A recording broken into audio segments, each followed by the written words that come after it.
Hola a todos, ¿cómo estáis? Mi nombre es Juan Jesús Vallejo. Soy periodista, escritor y el director del programa Noche de Misterio en Caracol Radio.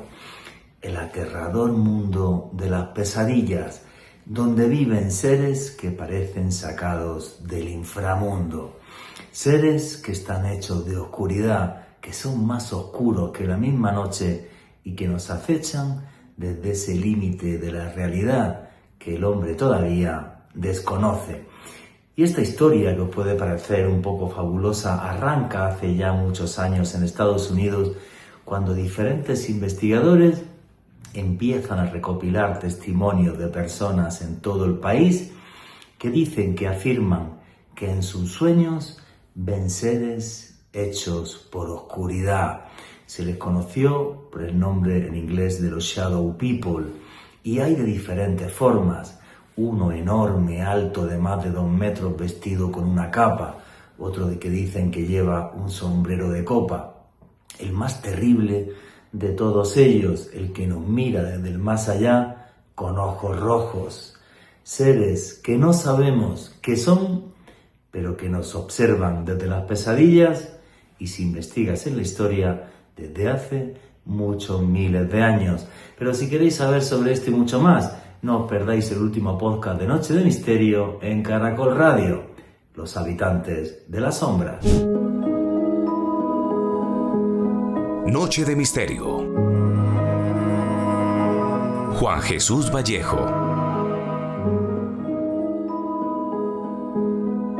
Que yo no entienda algo no significa que no exista. Que yo no pueda verlo no significa que no esté ahí. Y eso es lo que hacen las entidades que hay más allá de las sombras, demostrarnos que existen. Al que le guste, bien, y el que no, exactamente lo mismo. Nos demuestran que existen y que están ahí. Y les voy a contar una historia que creo que ilustra muy bien esto que les estoy diciendo. En los años 70, 2 chicas, 2 enfermeras, Donna y Angie, que vivían en los Estados Unidos de América, 2 estudiantes de enfermería, Donna y Angie, repito, año de 1970, recibieron una muñeca por parte de la madre de Donna. Era una muñeca que había sido comprada en un anticuario, una muñeca del tipo Raggedy Ann, fabricadas en torno a 1920, que es cuando se crea este personaje. Bien, pues estas chicas, Donna y Angie, recogen esta muñeca con todo el agrado del mundo, pero a partir de que esta muñeca llegó a su casa, empiezan a suceder toda una serie de hechos extraños. Lo primero es que dejaban esta inocente muñeca, por ejemplo, en la cama de alguna de ellas, y cuando regresaban de ir a los estudios a la universidad, encontraban a la muñeca cruzada de piernas y con los brazos también en cruz. Esto empezó cada día a ser más inquietante, porque de ahí se pasó a que cuando regresaban, esta muñeca a veces no estaba en el sitio que la habían dejado. La encontraban, por ejemplo, en una cama. Cuando la habían dejado en la cama de Angie, estaba en la cama de Donna, o al revés. O de repente la dejaban en una cama y aparecía en el sofá. Al que nunca le cayó bien la muñeca fue a Lou, al novio de Donna, y se lo dijo desde el minuto 1, que le inquietaba tremendamente esta muñeca y que lo que deberían de hacer era deshacerse de ella. Pues bien, pasaron las semanas y escrito en lapicero, como de una forma inocente y con los trazos de un niño, apareció la frase «Ayuda a Lou, también ayúdanos». Esto ya inquietó tremendamente a las chicas, a Donna y Angie, e hizo que llamaran a un medium para que les dijera qué es lo que estaba pasando en torno a la muñeca. Como había sido comprada en un anticuario, a ver si les daba datos sobre el pasado de la misma.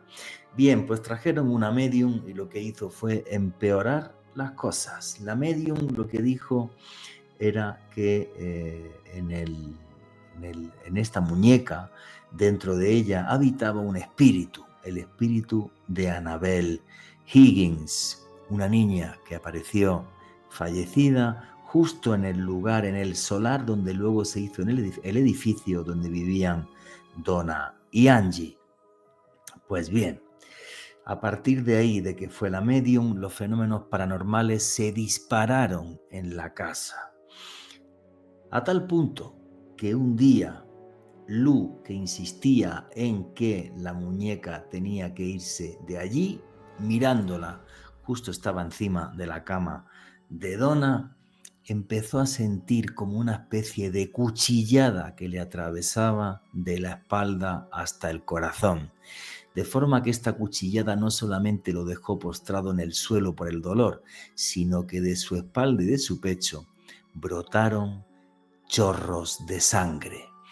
Esto les dio ya tal terror que Donna y Angie, a través de un sacerdote, se pusieron en contacto con una pareja de parapsicólogos muy famosa en Estados Unidos, muy famosa también a día de hoy a nivel mundial gracias al cine.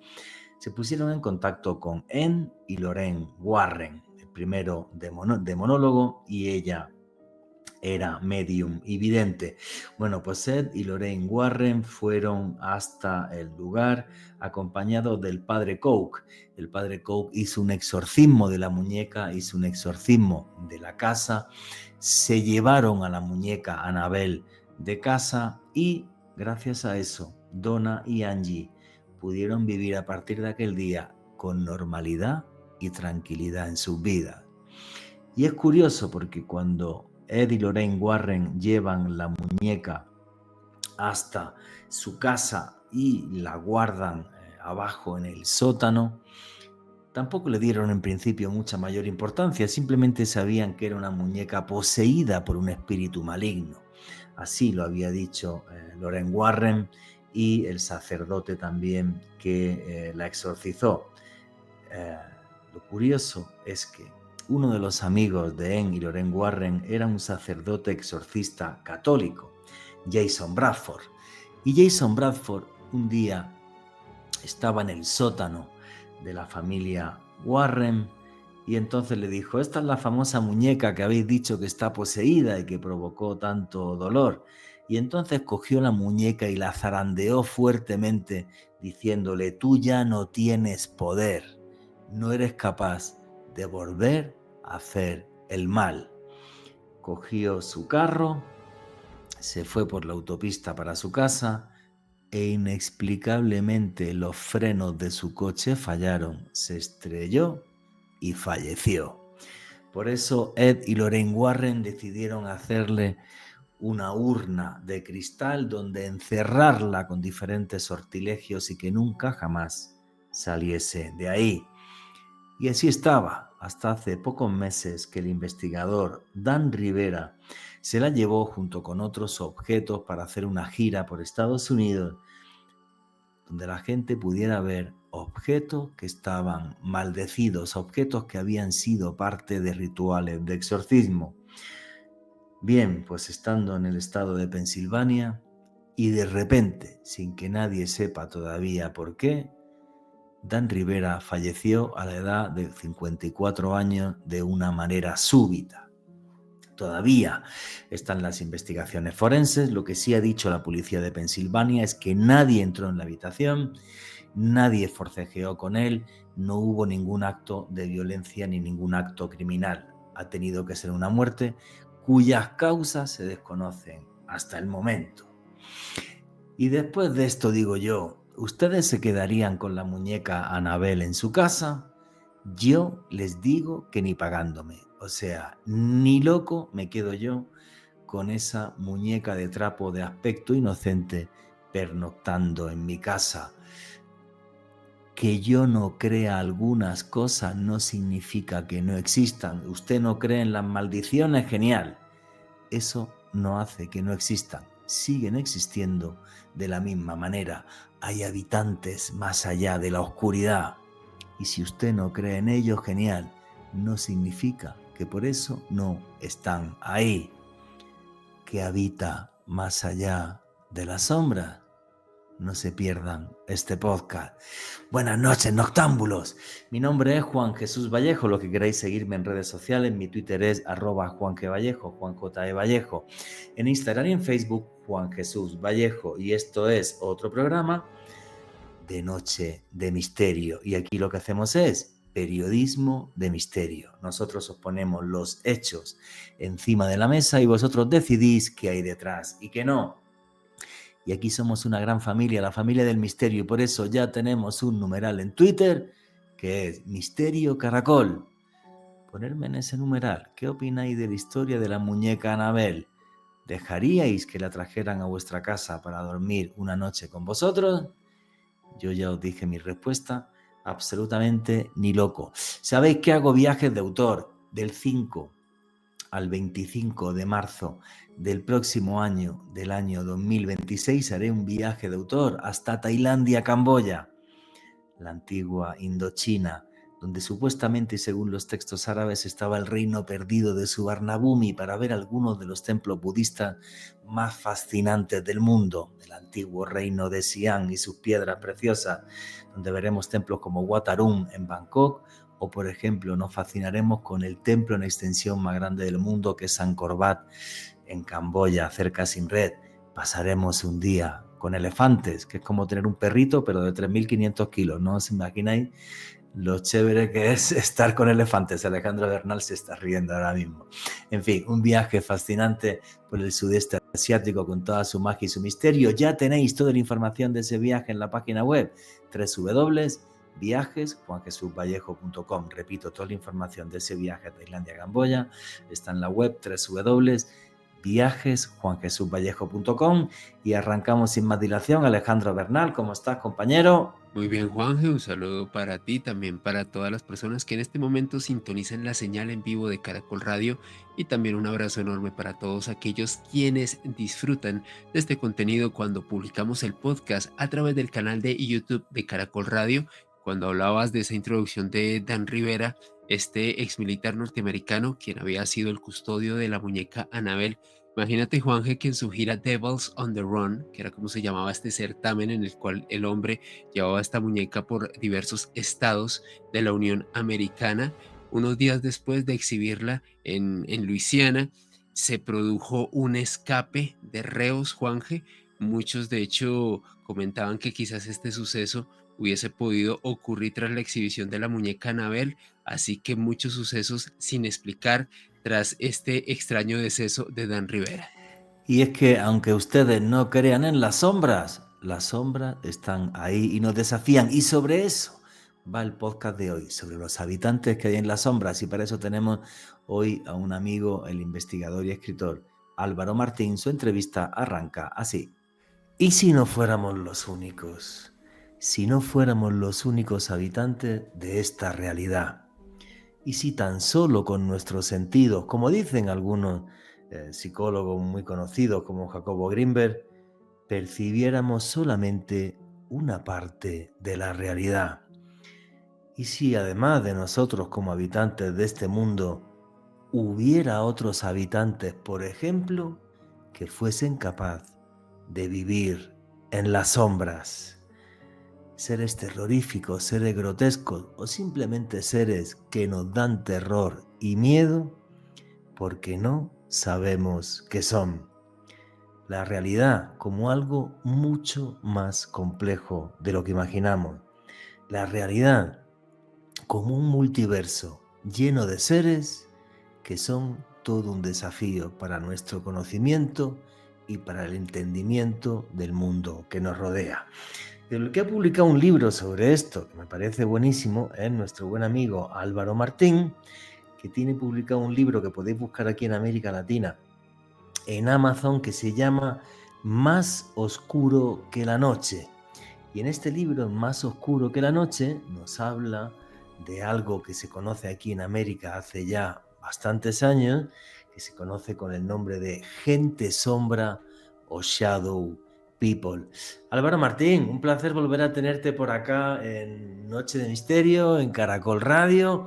Bueno, tú diriges y tienes un canal de YouTube que se llama Eco de lo Remoto, tienes también un podcast en Onda Madrid, allí en España, que se llama Madrid Misterioso, corrígeme si me equivoco, y tremendamente feliz de tenerte otra vez aquí, Álvaro. Y te hicimos una entrevista por un libro que tienes sobre Enigmas del Fuego, que también lo puede conseguir la gente a través de Amazon aquí en toda América Latina. Y no conocía que tenías un libro sobre un tema que no es tan conocido, aunque bueno, aquí en América Latina hay gente que le fascina, ¿vale? Que es el tema de la gente sombra o shadow people. ¿Por qué te decidiste hacer este libro más oscuro que la noche? Pues muy buenas, Alejandro, Juan G. Un placer estar con vosotros en esta noche de misterio, y a todos los oyentes que son legión de este grandísimo programa, en el cual siempre estoy muy a gusto. Pues fijaros, me decido a indagar sobre qué son estas personas o estas figuras sombrías, porque en mi entorno cercano empiezan a salir casos de familia, casos de amigos, y en un momento dado varias personas en un plazo de tiempo corto me empiezan a preguntar, porque claro, en mi círculo de amigos y en mi familia yo soy el de los misterios, yo soy el especialista, que al final no somos especialistas en el sentido de que son cosas tan intangibles y tan volubles. Hombre, pero algo sabes, ¿me entiendes? Algo más que el que tengo al lado, sí. Claro. Pero bueno, me pregunta, oye Álvaro, es que he visto, ejemplo claro, pero que me lo han contado muchas personas, es que he visto una sombra alta, negra, en el pasillo, cuando iba al baño por la noche. ¿Qué es eso? Y yo dije, pues muy buena pregunta, vamos a indagar, a ver qué dicen otras culturas, a ver qué hipótesis hay sobre su existencia, a ver por qué el color negro. Y me di cuenta de una cosa, que muchas, aunque no todas, muchas apariciones de este tipo pues tienen un color negro que destaca por encima de la oscuridad. Tú tienes una penumbra, tú estás por la noche, siempre hay algo de luz, siempre se filtra algo, pero bueno, apenas no ves nada, pero tú puedes ver un negro impactante, un negro profundo y un negro que destaca una silueta. Luego ya hablaremos de complementos, capucha, sombrero, pero una silueta que se puede ver ahí. Entonces, una de las cosas que la gente destaca, yo no lo he visto, pero como te digo, en mi ámbito cercano sí, es esa oscuridad, ¿no? Ese color negro que es más potente que la propia noche, ¿no? Y ahí está el título del libro, ¿no? Más oscuro que la noche. Una investigación cortita, es un libro muy para el verano, muy para leer, para llevártelo a cualquier sitio, a la playa, a la piscina, donde en cada capítulo, aparte de una introducción en la que hablo un poco de la historia de estas figuras, en cada capítulo pues intento dar una explicación posible, y no tengo la respuesta definitiva, pero por lo menos profundizamos en el estudio de estas figuras. Intentas por lo menos dar hipótesis y arrojar luz, que eso me parece buenísimo. A ver, esto de la gente sombra o shadow people realmente se empieza a hablar porque nuestra competencia en Estados Unidos, que es Coast to Coast, un programa de radio muy conocido, yo no sé qué audiencia tiene ahora, antes estaba en torno a los 2 millones diarios de oyentes, y una barbaridad. Pues es un programa donde, aparte de hablar de temas de misterio, pues la gente llama y cuenta casos y cuenta sus vivencias. Empezó a llamar gente diciendo que veía estos seres oscuros, y esto fue una locura. O sea, de repente fue como, ahí va, pero si esto está pasando en el mundo desde hace décadas y nadie lo había recopilado y nadie había hablado sobre esto. ¿Es así más o menos, Álvaro Martín, que es la información que tengo yo, o no? Sí, lo que pasa es que este es un fenómeno que viene acompañándonos, según mi leal entender, desde hace siglos, cuando no milenios, o sea que está ahí desde siempre, pero hasta hace no demasiado, principios de este siglo XXI, no se le ha puesto un nombre, que es este de Shadow People o gente sombra, porque antaño, simplificando mucho más, o se les consideraba espíritus en el sentido de desencarnados, o sea, personas que han estado vivas, lo que consideramos un fantasma, era una categoría de fantasma, o bien se le consideraba directamente demonios, por el ámbito más eclesiástico, más religioso, y ya está. Y este nuevo nombre, digamos, que es lo que podemos decir que es más reciente, este Shadow People, obedece a no sabemos qué son sombras, y entre la baraja de posibilidades está la que bien decías tú al principio en esa bonita introducción, Juanje, que sean de otra realidad, digamos. Sí, a ver, esto es algo que yo creo que lleva con nosotros de toda la vida, ¿vale? O sea, este tipo de seres oscuros que a lo mejor antes les llamábamos demonios, ¿vale? Simplemente... Cuidado, o dioses. O dioses. O dioses de los sueños. Porque no está claro si son buenos o malos. Son todo oscuridad, pero son buenos, son malos, son regulares. Lo primero es, creo, ¿no? Y tú hablas en el libro de esto, que esto es mucho más usual de lo que pensamos, que es mucho más cotidiano de lo que pensamos, que hay muchos más testigos, y posiblemente gente que está escuchando este podcast le ha pasado alguna vez, que está durmiendo y de repente, o bien porque se levanta a ir al baño, o bien porque se despierta, ve un ser total y absolutamente oscuro, que es más oscuro que la noche, como el título que le puso Álvaro Martín a este libro, y ese ser es como que nos observa. Es un observador del más allá. Y como lo vemos tan oscuro, pues lo que nos da es un miedo del carajo, porque luego parece que tampoco es que ataquen ni nada de eso. Entonces, el problema es, en la antigüedad ya se habló de esto, Álvaro. En la antigüedad, claramente, como lo estamos describiendo ahora, no tanto. Pero hay pinturas rupestres, fíjate a dónde me estoy yendo, donde se ven, esquemáticamente, porque muchas veces nuestros ancestros pintaban pues de forma muy esquemática, pero que se entendía, donde se pueden ver en una zona súper misteriosa, que es un territorio denominado Las Cuatro Esquinas, en Estados Unidos. Está entre Colorado, Utah, Arizona y Nuevo México, fíjate qué 4 territorios, donde estaba la cultura Anasazi, muy misteriosa también, porque es de esas que desaparecen de repente y no se sabe qué fue de ellos. Pues estamos hablando de una cultura, un pueblo que se llamaba la cultura de los cesteros, que en el siglo I a.C. pintan en un lugar que se llama Horseshoe Canyon, el cañón Herradura.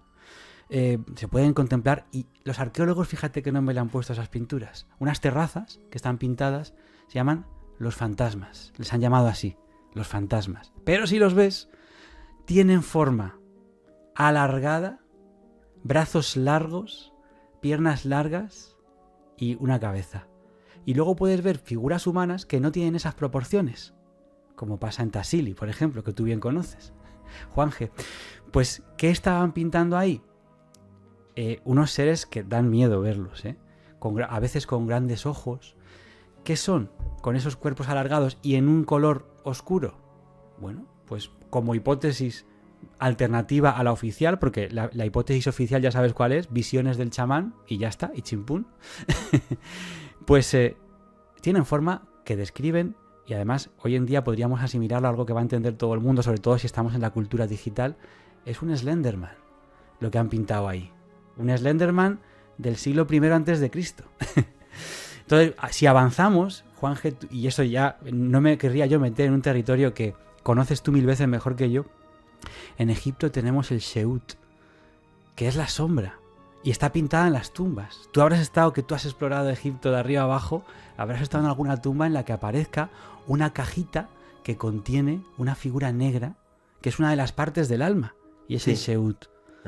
Entonces los egipcios conocían la sombra. Y es curioso porque el Sheut, para los antiguos egipcios, la sombra es como, valga la redundancia, lo más oscuro, lo peor del ser humano, que se queda aquí en la tierra, mientras que nuestro alma, nuestro cuerpo de luz, es capaz de viajar hasta las estrellas, hasta el Duat, al mundo en el que viven los dioses, donde te recibe el dios Osiris. Porque los egipcios sí pensaban que cuando morían, tu alma se podía dividir en trozos, quedarse lo malo y irse lo bueno. O sea, no es que tu alma sea así, un núcleo y tal, y esto. No. Los egipcios estaban convencidos de que se podía quedar una parte de alma aquí, lo negativo, y lo positivo y la luz, ir a viajar con los dioses. Que eso también es curioso. Pues eso, tal cual, esa especie de copia del difunto, pero copia de la parte grosera del difunto, digamos, que se puede mover mientras el difunto está todavía en la tumba y no ha trascendido a ese otro mundo. Eso era el Sheut, entre otras muchas cosas que habría que describirlo con más profusión de detalles, pero en ese sentido, algo negativo, algo malo, o las cualidades que están reprobadas por la sociedad, que a veces no es que sean malas, simplemente pues están así, están mal vistas, digamos. Eso es lo que Jung llamaba la sombra, que es uno de los arquetipos de Jung. Y también hablo un poquito en el libro sobre todo este tema, el significado, vamos a decir, casi filosófico, metafórico de la sombra. Pero es que si nos vamos, fíjate qué salto vamos a dar, del antiguo Egipto a la teosofía, también se contemplaba Blavatsky y otros como Leadbeater. Leadbeater tiene... Charles Webster Leadbeater era un viajero astral.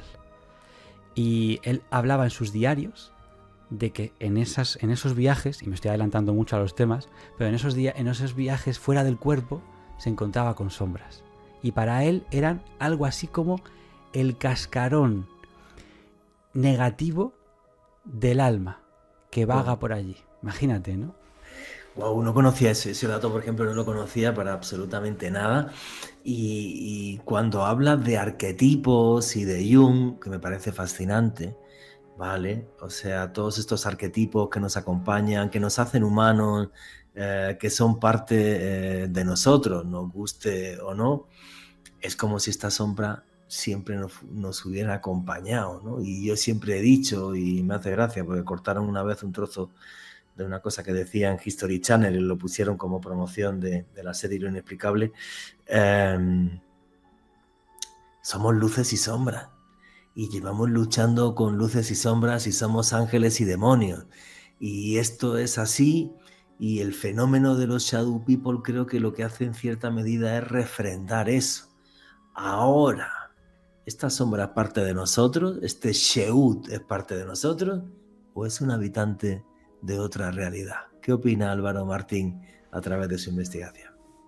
Pues fíjate, es una posibilidad, y para entender esa posibilidad hay que estudiar casos de personas que hayan tenido viajes fuera del cuerpo, viajes astrales o como queramos llamarlo, experiencias de desdoblamiento en las que se hayan encontrado con algo parecido. Es decir, consultando a viajeros astrales, ¿nos hablan sobre este tema?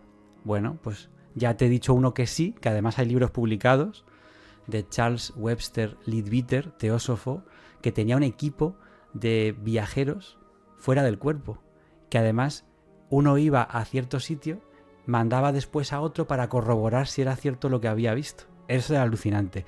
Ríete tú del proyecto Stargate. Pues estos viajeros de la conciencia tenían, bueno, pues por objetivo estudiar qué puebla los diferentes planos del astral. Claro, esto es tan alucinante que parece de película. Y entre ellos se encontraron con esos cascarones que les llaman, que son las sombras, que dice en su libro, adquieren cualidades similares al difunto, a la persona a la que perteneció esa sombra. Pero no son organismos que vamos a decir conscientes, vivos, sino que es como un eco que queda ahí de esa negatividad, y además dice, y se alimenta de la negatividad. Esto es muy interesante, porque ya vinculamos entonces la sombra con sentimientos negativos, como la tristeza, la ira, etcétera, ¿no? Y hay casos en los que parece que tiene una cierta vinculación. Sombras que nos persiguen desde más allá de los sueños. Noche de Misterio, Caracol Radio.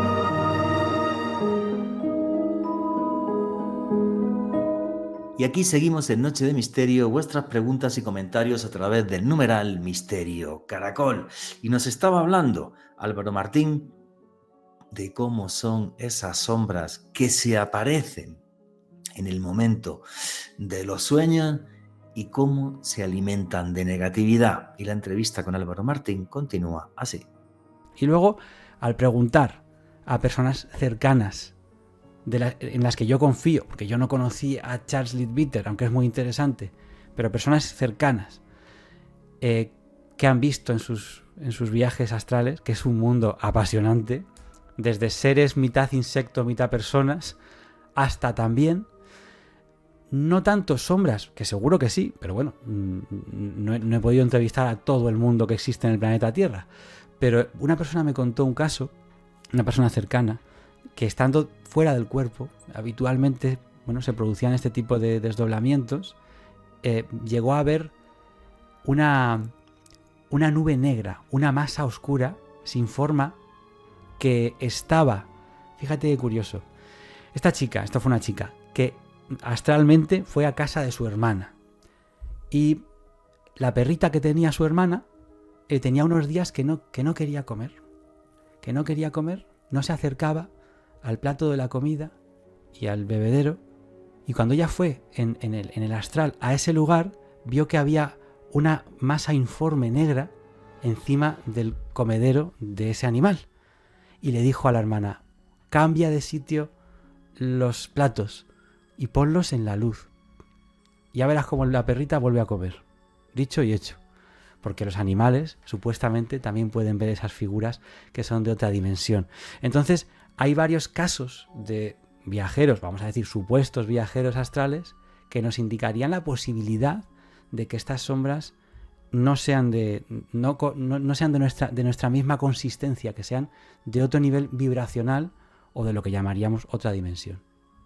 Sí, claro, ¿no? Y qué curioso eso que estás diciendo, además, que son unas sombras que serían una especie de zombies, o sea, prácticamente sin alma, el residuo negativo de lo que somos y que se queda ahí acechando en la oscuridad. Alejandro Bernal, ¿quería comentar algo?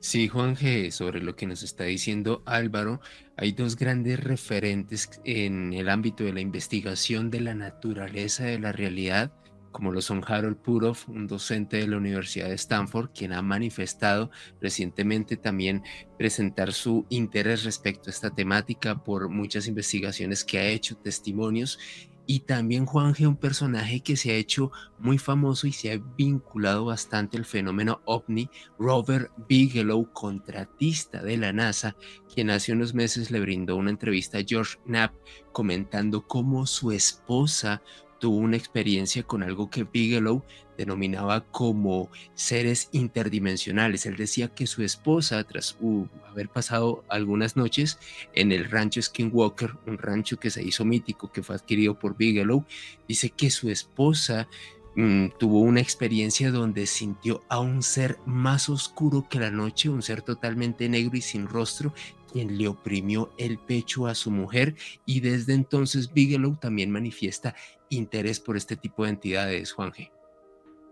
No sabía, Robert Bigelow está metido en todo, macho. En todo. Es una cosa, o sea, qué alegría es tener dinero y que te guste el misterio. Sí, Yo haría sí. lo mismo, ¿sabes? O sea, para que la gente que no sepa quién es Robert Bigelow, bueno, pues es uno de los contratistas de NASA, es un empresario que es multimillonario y que le encantan este tipo de temas, que ha hablado públicamente y ha dicho públicamente que para buscar vida en otro mundo no hace falta salir del planeta, sino que la tenemos aquí.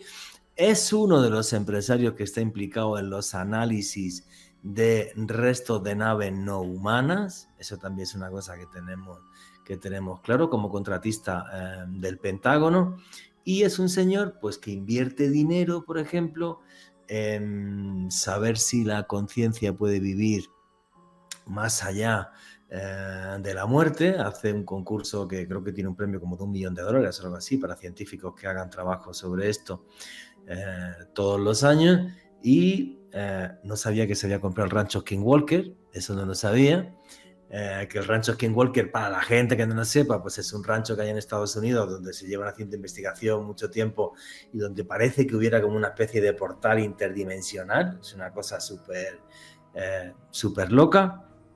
Y Y bueno, pues qué curioso que este tipo también esté metido en la investigación de estos shadow people o gente sombra, ¿no? Como se diría en castellano. En fin, es que la cantidad de gente que dice que los ha visto brutal. Cuando tú me decías lo de la esposa de Robert Bigelow, que dijo que vio uno de estos seres y parece como que le oprimió el pecho, yo he recopilado también testimonios así. O sea, es que es brutal, como si de repente no te dejaran respirar. Pero ¿podría tener esto que ver con la famosísima parálisis del sueño, Álvaro Martín?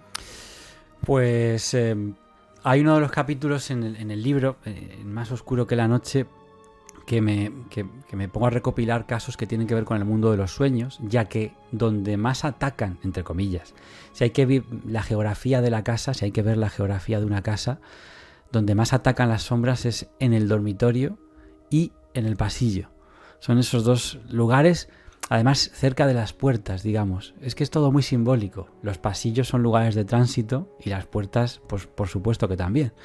Y el dormitorio es el lugar en el que se supone que tenemos que estar más protegidos, más seguros, más tranquilos. Dentro de lo que es el templo de nuestra casa es el Sancta Sanctorum.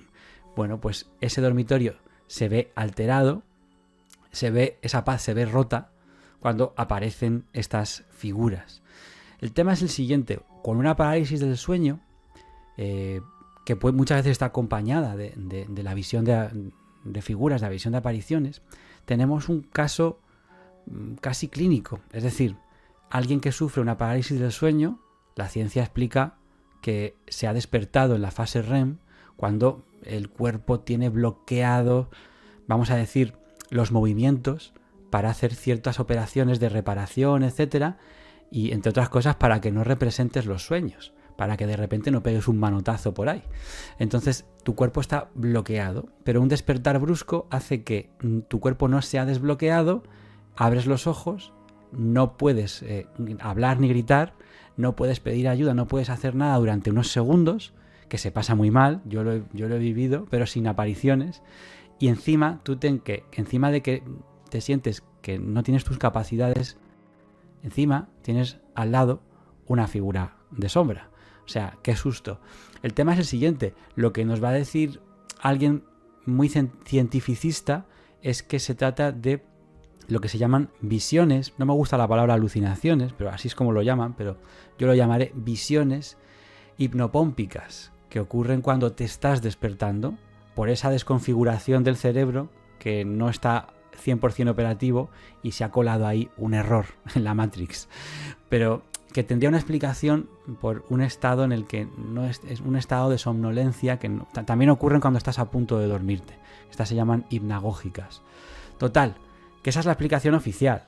Ahora, a mí me parece misteriosísimo el concepto en sí de la alucinación, que lo utilizamos como casi comodín cuando queremos intentar explicar algo.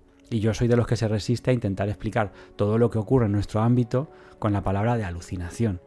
El problema es que, ¿cómo saber si lo que estás viendo en una parálisis o en un despertar es auténtico o no? Imposible saberlo al 100%.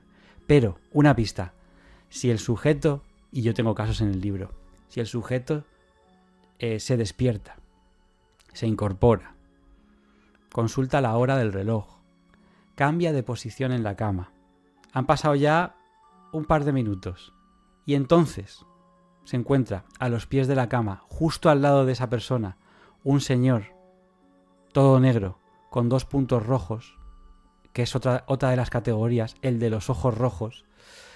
Ahí ya es más difícil pensar que lo que está viviendo sea fruto de ese despertar, ¿no?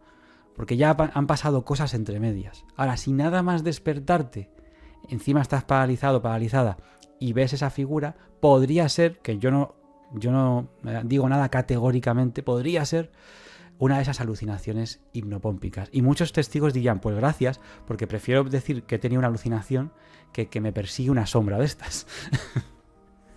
Entonces, sí pueden aparecer en ese contexto de los sueños. Sí, aparecen en ese contexto de los sueños y son habitantes de los sueños, pero hay que decir también una cosa. A ver, si es una alucinación, y tú tienes una alucinación y yo tengo otra, pues tú alucinarás con mariposas y yo con elefantes rosas, ¿vale? Ay, sobre eso te voy a contar algo ahora. Claro, pero que todos tengamos la misma alucinación en el planeta, que sea ese ser de la sombra que nos está mirando desde el más allá, que nos aterra, que nos paraliza, eso es lo que a mí no me cuadra para nada. No sé qué opina Álvaro. Mira, y además otra cosa más, por supuesto, es que estamos hablando de un arquetipo, por tanto, es un tipo de ser, vamos a llamarlo así, porque todo lo que vemos, todo lo que percibimos ya de por sí existe, pues es un tipo de ser que tiene que tener algo, vamos a decir, muy simbólico para que en el mundo entero se hayan reportado este tipo de apariciones. Eso por un lado. Por otro, hablando del mundo de los sueños, yo tengo un caso de 2 niños que están durmiendo juntos, 2 hermanos. El que me manda el caso se llama Rubén, y están en su habitación durmiendo, pues no sé, 7 años uno y el otro a lo mejor 5, algo así. Están durmiendo los 2 juntos y están despiertos, o sea, están yéndose a dormir, pero están despiertos. Y los dos, no uno, ven entrar en la habitación por el filo de la puerta que no estaba del todo cerrada, ven meterse una pierna, un brazo con un bastón, una especie de ser vestido como en el siglo XIX, pero todo negro, con un sombrero, que entra, se queda ahí un rato y al cabo de un tiempo sale, o sea, vuelve a salir por la puerta. Son observadores, muchas veces, lo decías muy bien, Juanje, no interactúan de ninguna manera más allá de estar y generar inquietud en el testigo, o sea, generar miedo, generar sobresalto. ¿Quién es ese otro que está ahí, ¿no? Que parece que representan también al otro, al diferente, al que no es de nuestra misma naturaleza. Recalco este caso porque lo vieron los 2. Y cuando un hermano preguntó al otro qué es lo que has visto, daban exactamente la misma descripción.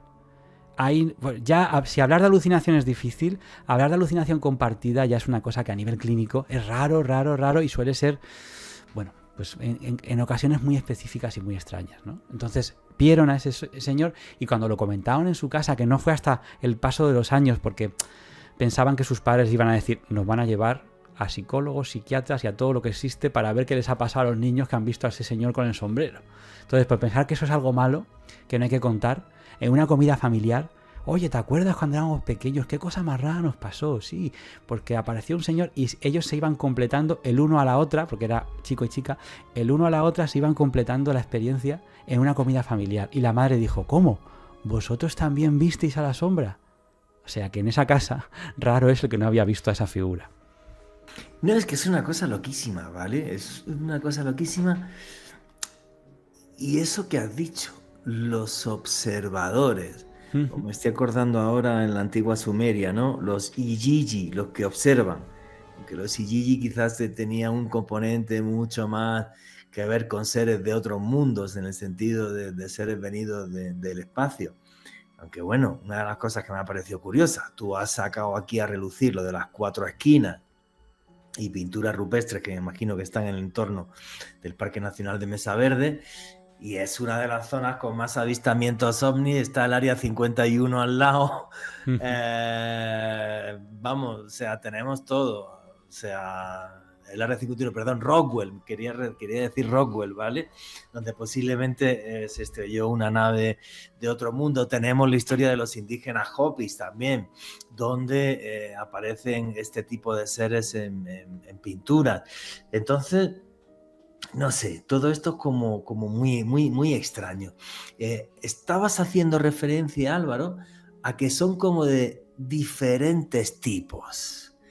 ¿Cuáles son esos tipos? Creo que son como 4 o 5, ¿no? Está el del sombrero, está el de los ojos rojos. ¿Nos lo podías describir esa tipología?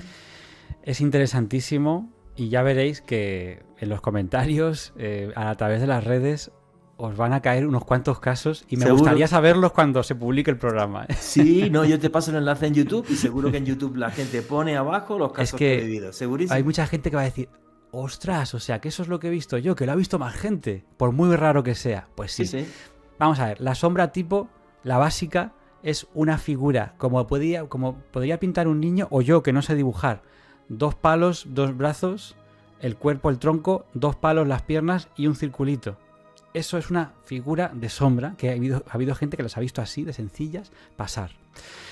Se pueden ver tanto con la visión frontal como hay un tipo de sombra muy, muy, muy habitual por la visión periférica. La sombra que ves pasar por el rabillo del ojo y cuando te vas a fijar ya no está. Pero tú la has visto pasar. No es un defecto de la visión, que también en el libro explico incluso a nivel óptico qué explicación puede tener, pero yo intento buscar muchas explicaciones y reconozco que no tengo explicación para casi nada. Bueno, y esa es la sombra tipo. Luego, puede tener vestimenta, desde cualquier tipo de sombrero. Suele ser sombrero de ala ancha, pero no tiene por qué. Las hay con bombín, las hay con un sombrero más tipo siglo XIX, más de mago, como una chistera. Pero a la habitual, repito, es sombrero de ala ancha. Luego las hay, hablando de vestimentas, las hay encapuchadas y con túnica. Esos han sido llamados también enlutados y demás, porque parecen, o los monjes. Fíjate qué curioso, monjes negros vio una de las hermanas del caso Vallecas en su casa. Caso polémico donde los haya, pero de ella decía que entre otras cosas que pasaban, veían a esos monjes. Pero es que si cruzamos el charco, hay otros muchos lugares donde se han visto este tipo de criaturas. Yo qué sé, pues en el caso Cañitas, también muy polémico, me estoy metiendo en muchos charcos. Pero bueno, que sí, los monjes, los encapuchados, han sido vistos en muchos lugares y en casos que no tienen ese componente de polémica, ¿no? Respecto a la ropa. Luego también podríamos hablar de ellos respecto al tamaño. Las hay de una estatura normal, humana, pues 1,60 m, 1,70 m. Las hay un poquito más bajas, un poquito más altas, pero en definitiva humana. Y las hay desproporcionadas, que esas sí que dan miedo. Tuve un caso, pues creo que fue en Venezuela, en una zona selvática, donde unos excursionistas se encontraron con una sombra que estimarían su altura en 3-4 metros. 3-4 metros de pura negrura, con brazos, piernas, cabeza, que está ahí plantada en mitad del camino y que casi es tan alta como los árboles, ¿no? Pues esas también hay. No abundan, pero también hay casos de sombras así desproporcionadas. También muy pequeñas, a las cuales se les suele llamar niños, porque tienen esa complexión casi infantil. Y por último, por penúltimo, las sombras de ojos rojos, muy amenazantes, dan mucho miedo, paralizan, no siempre, ¿no? Pero que a veces paralizan al testigo del susto que se pegan por ver esos dos puntos brillantes.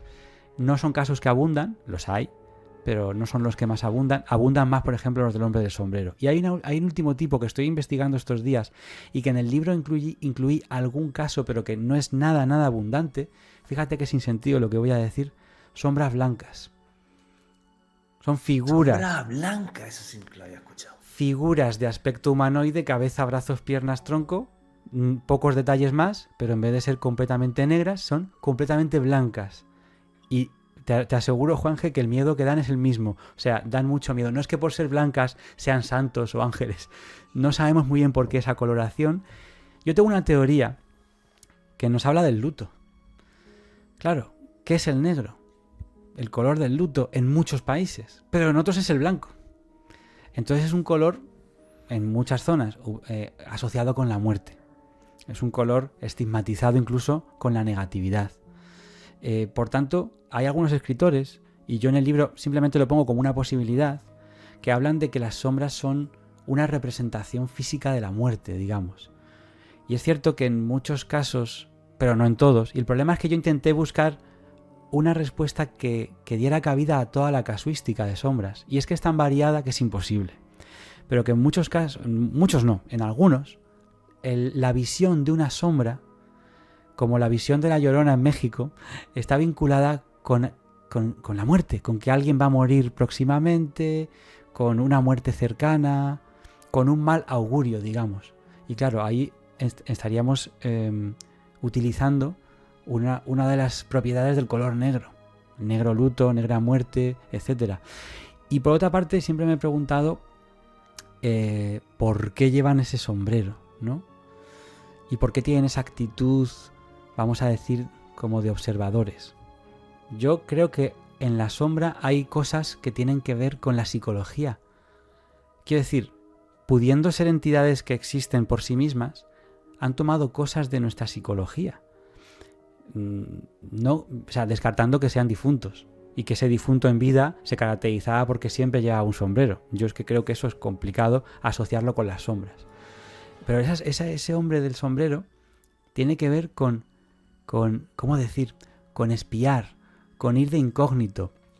Si a nivel, vamos a decir, a nivel de sociedad intentamos describir cómo es un espía, pues una de las cosas que le vamos a poner es el sombrerito al espía, para tapar un poco su rostro. Si, por ejemplo, vamos a algún navegador de internet y ponemos el modo incógnito, nos sale una figura como con gabardina y, de nuevo, con el sombrero, ¿no? Es como que fuera un observador discreto que está ahí, que su presencia casi pesa, pero que no tiene mayor intención, aparentemente, que la de observar. Y como nos quedamos cortos con lo de observar, hay quien le ha querido dar otra propiedad, y es la de causarte desconcierto, desasosiego, miedo, emociones de las cuales se alimenta ese ser negro. Que eso es una posibilidad muy a tener en cuenta. Que se alimenten de la negatividad, que se alimenten del terror, o sea, simplemente nos provocan miedo para alimentarse de él. Fíjate la descripción tan buena que has hecho de estos seres sombra, porque te aseguro que en YouTube la gente va a poner abajo lo que ha visto. Es curioso, ¿no? Esto de los seres que se alimentan de la negatividad. Como si fueran una especie de vampiros energéticos, ¿no? Se ha hablado también y se puso muy de moda hace poco hablar de los arcontes, que son también unos seres que aparecen en los textos de Nag Hammadi, los textos gnósticos de Egipto de hace prácticamente casi 2000 años. Alejandro Bernal quería comentar algo. Es que precisamente, Juanje, cuando estábamos hablando con Álvaro, se me venía a la mente este tema de los arcontes con estas referencias desde los textos del Antiguo Egipto, que en el contexto del gnosticismo serían entidades que tendrían cierto grado de divinidad sin llegar a estar al nivel de un dios creador, y que se alimentarían de las más bajas pulsiones, de las más bajas energías del ser humano, como una especie de seres que se alimentarían energéticamente de la vibración más baja de un ser. Y fíjate, Juanje, que algunos de los casos que estuvimos examinando en este podcast concluían con que la persona que había avistado a un visitante de dormitorio o a uno de estos seres de la Shadow People se levantaba con mareo, con debilidad, como si esa energía o ese ser hubiese estado absorbiendo su energía, muy similar a la praxis de estos arcontes. Sí, es una cosa que da bastante miedito, porque los testigos de este tipo de sombras lo que están diciendo básicamente es lo que tú estabas comentando ahora, se levantan como sin fuerza, sin energía, no se encuentran bien. Entonces, pues es algo bastante aterrador. Hay que decir que los textos de Nag Hammadi, que a día de hoy están en el Museo Copto del Cairo, en Egipto, son textos gnósticos. Al principio del cristianismo, la filosofía cristiana se mezcla con antiguas creencias que hay en Oriente Medio. Entonces no deja de ser curioso que ese cristianismo primitivo al principio estuviese abierto a que existieran ese tipo de seres y hasta les ponía nombre, los famosos arcontes. Continuamos con Noche de Misterio.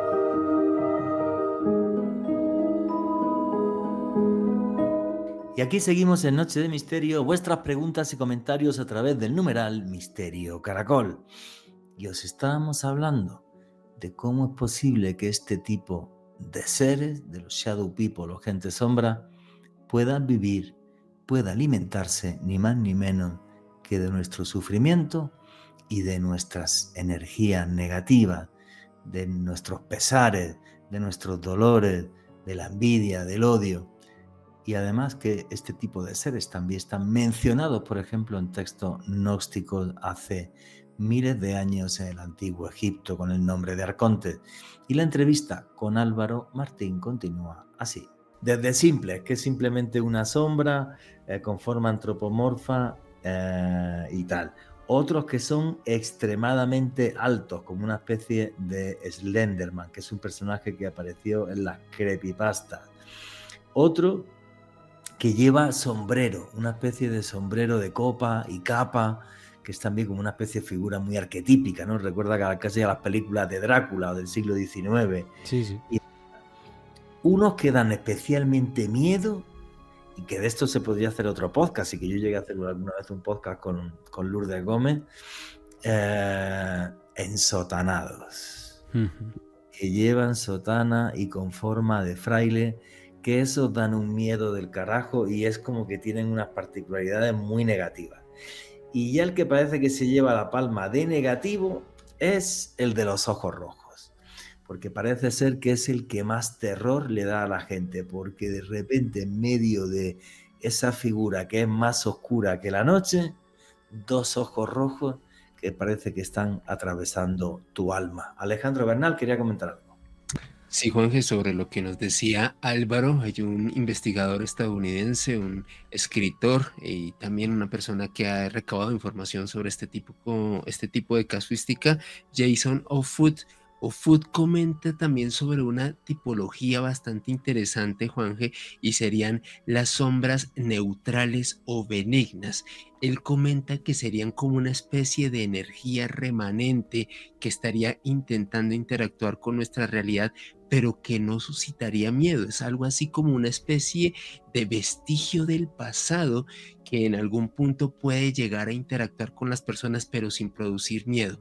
Ahora bien, sobre estos arquetipos, Juanje, hay un testimonio que me parece muy interesante, que de hecho fue recogido por la revista Año Cero en la edición 302, en donde recogían el testimonio de Eugenia Hernández, una mujer de Alicante, quien manifestaba que en el año 2014 observó una extraña sombra de aproximadamente 1,90 metros de alto, una sombra que, de acuerdo a ella, estuvo interactuando en su dormitorio durante 5 minutos, tenía como una especie de túnica abierta que le suscitó mucho miedo a ella, la observaba directamente.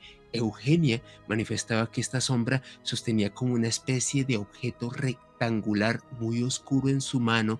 A ella literalmente esto lo produjo mucho miedo, decía que únicamente podía mover sus ojos, intentó prender la lámpara de su habitación, no pudo hacerlo. Cuando finalmente esta sombra desapareció, ella decía que esta experiencia, que en su humilde opinión había durado unos minutos, cuando encendió la luz y verificó el reloj, habían pasado 2 horas, como si hubiese sucedido una especie de missing time. Y un dato muy curioso, Juanje, Álvaro y oyentes, Eugenia manifestaba cuando se levantó y tras vivir esta experiencia tan cruenta, sentirse muy mareada, como si esa presencia hubiese estado absorbiendo parte de su energía, es decir, un vestigio físico de una mujer que en España tuvo una consecuencia por haber interactuado con uno de estos seres, uno de estos, podríamos denominar shadow people, en su habitación en el año 2014. Es que me parece súper heavy todo esto, en el sentido de, fijaros la descripción tan buena que ha hecho Alejandro Bernal de ese caso, que aparece en la revista Año Cero. Sensación de tiempo perdido, missing time, y otra vez me recuerda también a las visitas de seres de dormitorio, de abducciones, y es como si hubiera un patrón cuando rompemos esta realidad y empezamos a rasgar de otra, cuando se mezclan dos realidades. ¿Qué es lo que opina Álvaro Martín? Pues me encanta todo lo que estáis comentando. Recapitulando lo que decía Ale, sí, hay un tipo de sombra. Jason Offutt es el primero que habla de esto a nivel documental, o sea, el primero que saca un libro sobre este tema, este escritor estadounidense o inglés, no sé si creo que es estadounidense. Bueno, total, y él habla de unas sombras que no son ni buenas ni malas, que parecen neutrales, que están por ahí y son como unos remanentes. Y efectivamente hay un tipo de sombras que algunas personas dicen que ven, que yo les llamo algo así como las sombras grises, que no son ni blancas ni negras. Y eso yo lo meto más en el mundo, ese sí lo meto, ese tipo de categoría, y es la única quizá, la meto en el mundo, la posibilidad de que sean difuntos, de que sean los ecos de una persona que estuvo viva, que de alguna manera siguen pululando cada vez con menos fuerza, cada vez más desdibujados, cada vez más débiles, hasta que desaparecen, ¿no? Pero bueno, el caso que comentábamos es paradigmático. Hombre, lo del tiempo perdido no es tan común y me parece muy interesante, porque en muchos casos de, vamos a llamarlo, estados no ordinarios de la consciencia, que es lo que ocurre cuando nos vamos a dormir, de alguna manera, y conectamos con el mundo de los sueños, posiblemente las pinturas de esas terrazas sí sean visiones del chamán, pero ¿qué es lo que estaba viendo el chamán en ese trance, ¿no? Pues de esta misma manera, que no hace falta irse a la selva ni nada, pues esta persona, y sin querer, por supuesto, tuvo uno de esos trances y vio una de esas figuras que le genera ese malestar, que le genera ese mareo. El único detalle que nos puede hacer querer preguntarle más a esta testigo es que claramente estaba viviendo una parálisis del sueño al principio de la experiencia, y fue que se levantó, no podía hablar, solo podía mover los ojos. Eso es una pista de lo que hemos comentado hace un momento, de esas parálisis del sueño. Tenemos una cosa que quería contaros muy breve para que podamos pasar al tema que os apetezca, pero que no podemos dejarnos en el tintero. Habéis escuchado los dos hablar de las experiencias cercanas a la muerte, esa experiencia del túnel, etcétera, etcétera. Bueno, pues hay un archivo en internet que recopila casos de experiencias cercanas a la muerte, y a mí me dio por pensar, oye, la gente dice, se despega del cuerpo, ve el hospital, es absorbido por un túnel de luz, la experiencia tipo, y alguien en un momento dado le dice, hasta aquí, no puedes pasar más adelante porque no es tu momento, y entonces vuelve. Una sensación de paz, de tranquilidad. El que ha vuelto dice, ¿para qué habré vuelto si este mundo es una ruina? Yo quiero volver a donde estaba, etcétera, ¿no? ECM. Pues sí, hay sombras en las ECMs. Han aparecido figuras de este tipo y hay casos alucinantes de sombras en experiencias cercanas a la muerte, que esto nos vincula también con alguien que sabe mucho tanto de las sombras como de las ECM, como es Mado Martínez. Y ella bien lo sabe, las hay negativas y las hay no placenteras. Esto no es agradable de contar, como tampoco es agradable cuando hablábamos de la combustión espontánea. Son cosas que no son agradables de contar porque no son esperanzadoras. O de almas perdidas y almas errantes. Es que yo cuando muera me puedo convertir en un alma errante, pues qué mal rollo. Pues aquí pasa el tema de ECMs en las que la persona no lo pasó bien. En el libro recopilo varios casos. Y en ese trance, en ese momento, en esa experiencia fuera del cuerpo, se ve rodeada de sombras. Esto es muy interesante porque, por ejemplo, hay un caso de una testigo que comentaba que la estaban operando, estaba en el quirófano, se salió del cuerpo y fue a un lugar donde todo lo que tenía alrededor eran figuras negras de diferentes tamaños. De hecho, al lado de ella había una figura negra alta que la iba acompañando en un caminar por un desierto, por un sitio que no había nada. Y según van caminando, aparece delante de ellos una luz blanca muy brillante que parecía succionar, que parecía absorber. Y ella se acerca a esa luz, que sería el túnel, y la sombra que está a su lado, que pocas veces hablan, pero a veces hablan, la sombra que está a su lado la detiene y le dice, no puedes pasar, porque esto te va a llevar a un sitio del que no puedes volver ya, y tú tienes que volver. ¡Pum! Y en ese momento se despierta.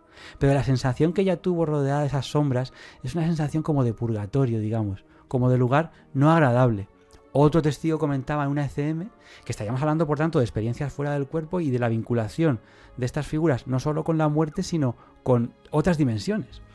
Que se encontró en una sala blanca, ante una especie de tribunal de sombras encapuchadas. O sea, imaginaros un grupo de...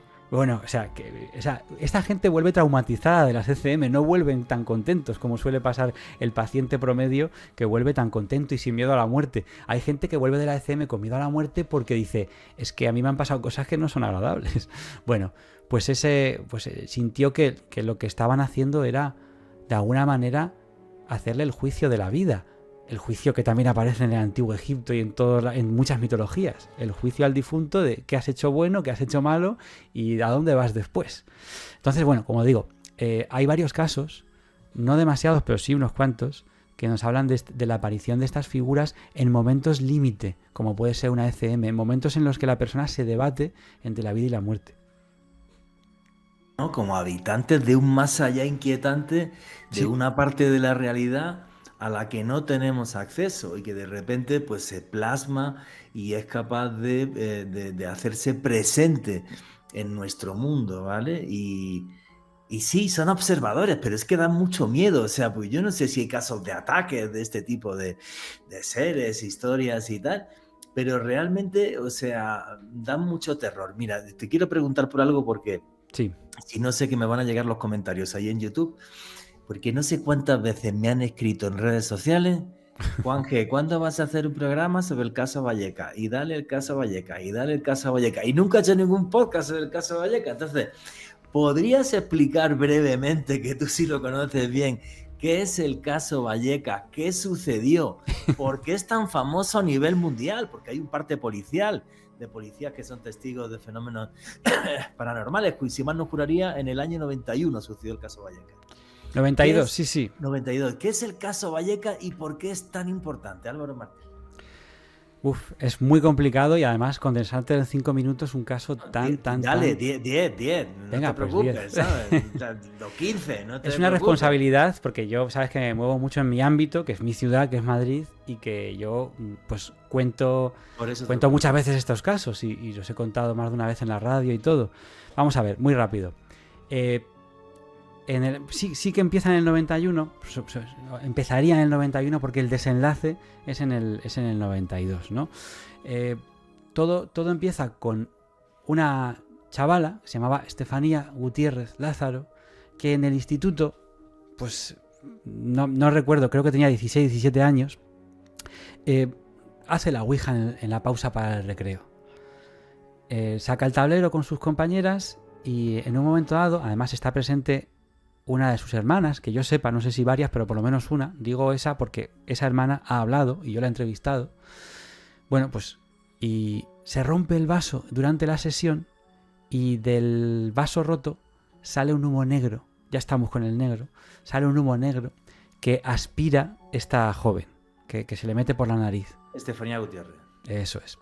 Y que, por cierto, si alguien quiere ver una película que está ligeramente inspirada, hay una película que se llama Verónica, que trata sobre este tema, ¿vale? Pues la pueden encontrar en plataformas. Bueno, pues vuelven a casa, todo normal, pero al cabo de unos días y sobre todo de las semanas, la familia empieza a ver cómo Estefanía, después de haber hecho esa ouija, casualidad o no, empieza a comportarse extrañamente. Pues contesta a la familia, está más irascible, tiene un comportamiento casi, no creo que llegara a eso, pero casi agresivo. Y lo que se especula con el caso es que esta chica había recibido algún tipo de influencia diabólica, algún tipo de influencia negativa, después de haber realizado la ouija. Lo que al cabo de un año, más o menos,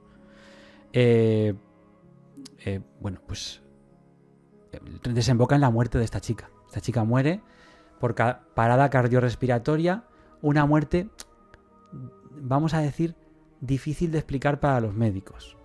Ya está. No imposible de explicar, difícil de explicar.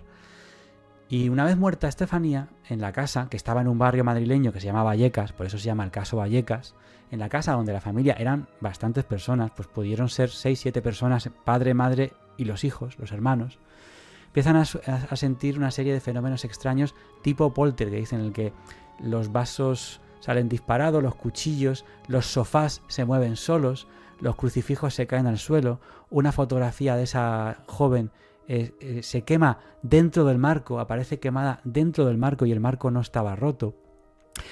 Incluso llega a aparecer una sustancia viscosa que algunos han querido interpretar como ectoplasma.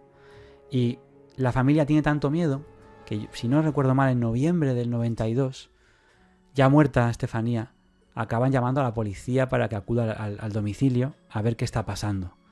Y la policía rellena un parte que no es el único, pero no hay demasiados partes en los que la policía pueda hablar de un caso paranormal y aseguran que la familia está muy alterada, que le han contado esto y lo otro, pero que los policías también han visto, pues no sé si vieron cómo se abría sola una puerta a un armario. Un armario, sí. Algo así. Y eso causó muchísimo revuelo. El problema es que se gestionó muy mal a nivel mediático el caso. Todo el mundo pasó por esa casa. Y gente con buenas intenciones y con no tan buenas. Pasó todo el mundo. Unos intentaban ayudar a la familia, otros querían protagonismo. Con el paso del tiempo, algunos hermanos han dicho que o todo o parte de los fenómenos que ocurrían allí y que fueron testigos los policías, sobre todo ese episodio de noviembre del 92, fueron provocados por ellos como una broma y que por tanto el caso no es íntegramente, vamos a decir, genuino. Eso dijeron estos testigos.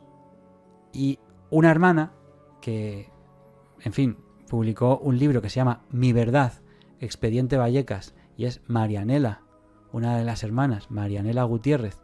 El libro es así, lo puede encontrar la gente. Mi Verdad, Expediente Vallecas. Ella cuenta que ahí ocurrían verdaderos sucesos extraños, y entre ellos que vieron esas sombras, por hablar de algunos. Además, esas sombras a ella la persiguieron cuando ya se fue de casa. A Marianela el misterio que allí había le siguió durante tiempo, y no sé si incluso hoy en día. Por tanto, es un caso polémico en el sentido de que algunos dicen que, como hay hermanos que dicen que se inventaron cosas, pues por tanto se descarta. Pasa un poco como con el Palacio de Linares, y hay una hermana que sostiene que su verdad es esta. La familia está un tanto peleada, digamos, y ahí se formó un lío bastante grande.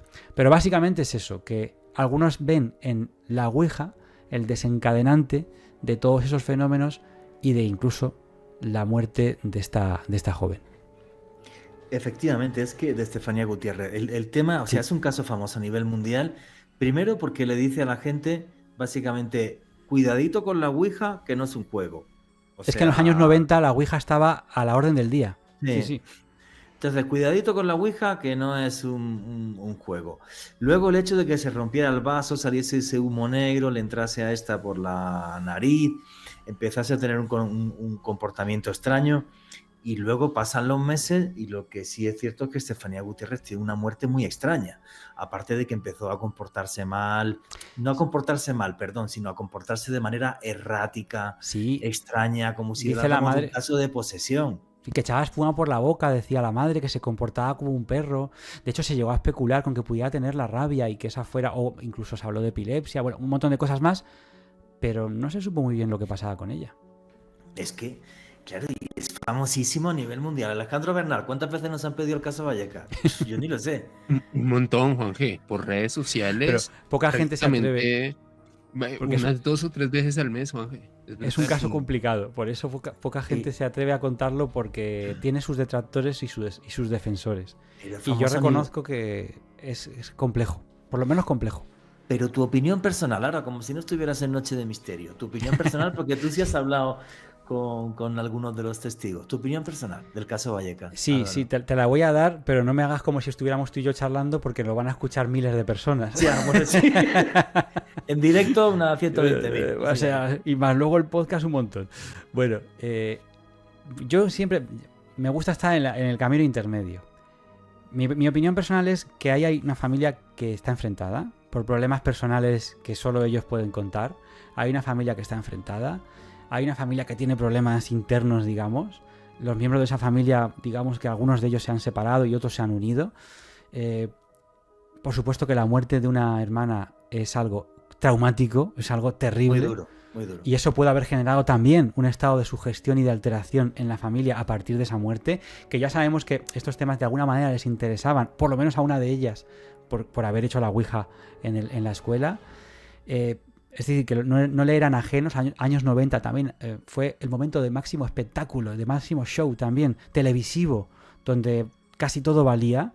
Y es en el momento en el que sale un personaje del que habrá que hacer un especial, que se llama Tristan Breaker, que también tenía tela marinera. Qué horror, qué horror. O sea, claro. Personaje que, para que lo sepan los oyentes, iba con una pistola para cazar fantasmas. O sea, ya está. Con decir eso es suficiente. Total, que él estuvo en la casa de la familia. Pues creo que pasaron cosas de verdad y lo creo honestamente por lo que me ha contado esta testigo, una de las hermanas. No puedo negar el testimonio de esta persona tan fácilmente y me ha contado historias muy fuertes que le han pasado a ella en esa casa y fuera de esa casa. Y no quiero hacer de menos el testimonio de los otros hermanos que dicen que hay cosas que era casi como un juego de niños, digamos. Pues seguramente hubo alguna broma o alguna, pero que allí pasaban cosas y que a lo mejor ellos no fueron testigos de nada porque no tenían la misma sensibilidad que su hermana, pues puede ser. Eso es lo que yo creo, que hubo un poquito de cada cosa y que pilló en una época informativamente complicada de la televisión show. Bueno, una televisión basura en España, que es una porquería. O sea, a mí me da vergüenza, con perdón, mi país, de lo que se vivió en los años 90 allí. Incluso las televisiones públicas participaron de esto, que me parece todavía más grave. Pero bueno, creo que es uno de los casos de Poltergeist, por no decir el más famoso de España, junto con las famosísimas caras de Belmez. Creo que es el caso más famoso y más viral. El hecho también del informe policial, claro, diciendo que vieron movimientos extraños de objetos, o por ejemplo el detalle que tú dabas antes, Álvaro, de dentro de un marco cerrado con la fotografía de Estefanía Gutiérrez, que eso ardiese, pues también es que es muy rarito, ¿vale? Entonces, bueno, y no podemos olvidar lo difícil que es investigar fenómenos paranormales y que posiblemente hay un elemento emocional, que es que el fallecimiento de una persona dentro de una familia, eso hace que puedan surgir rencillas o que se pongan los nervios muy a flor de piel, ¿vale? Pues porque era una niña. Entonces, eso hace que tenga ese elemento de complejidad. Te tenía que preguntar por qué mencionaste el caso Vallecas. Digo, si no te pregunto, reviento. Álvaro Martín, ¿y si son mensajeros del más allá? ¿Serán mensajeros del más allá o simplemente habitantes del más allá? Ahora nos lo responderá en el siguiente bloque Álvaro Martín su opinión. Pero terrible que el caso Vallecas, que yo creo que el caso Poltergeist Vallecas es de los más famosos en el mundo, haya también el avistamiento de este tipo de seres, y además de los que se conoce como ensotanados, como una especie de frailes que dan muchísimo miedo. Sí, Juanje, y bueno, como alguien quien tuvo una experiencia también bastante compleja con la Ouija, que tú sabes que la he compartido también en este espacio, siempre he comentado que el tema de la Ouija, por un lado, no es un juego, y creo que es algo que hemos abanderado en gran medida aquí con Juanje a través de este espacio, y si alguien osa saciar su curiosidad interactuando con este objeto, hágalo con alguien que tenga experiencia, alguien que no sea sugestionable, y sobre todo casos como este y muchos otros nos demuestra que hay puertas que no hay que abrir, Juanje.